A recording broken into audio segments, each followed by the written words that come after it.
Ndị ọma na-ege ntị, tata n'ụbọchị taa ewetara m anyị okwu na ajụjụ ya.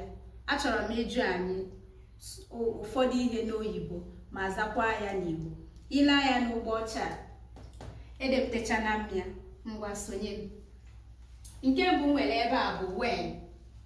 When ndị bekee kpọrọ when ndị Igbo kpọrọ when mgbe.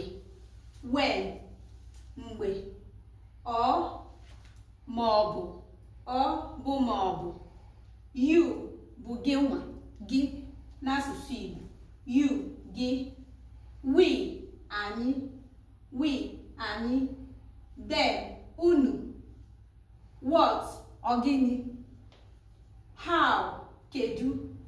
Who onye. Who bụ onye. Ị bịa ebe a, some bụ ụfọdụ. Na-elekwa ka esi ede ya na ka esi etinyecha kpọmkpọm dị ya n'ime. Many bụ ọtụtụ. Many bụ ọtụtụ. And bụ na. Okwu na-ejikọ ihe na ihe.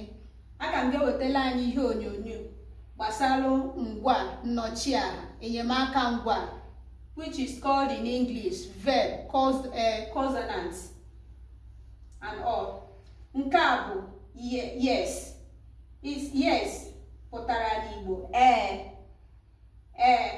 Ma ị chọghị ikwukwa ị nwekwara ike ikwe n'isi, gosipụta na ị kwenyere n'ihe onye ahụ na-ekwu. Nke a wee bụrụ ya n'ụbọchị taa. Ama m na o nwere obere ife ịmụta n'ihe a. Ngwanyere anyị aka, tinye aka, kesakwa anya, mee ka ndị ọzọ mụtakwa ka isi mụta. Ngwa ka ọ dị.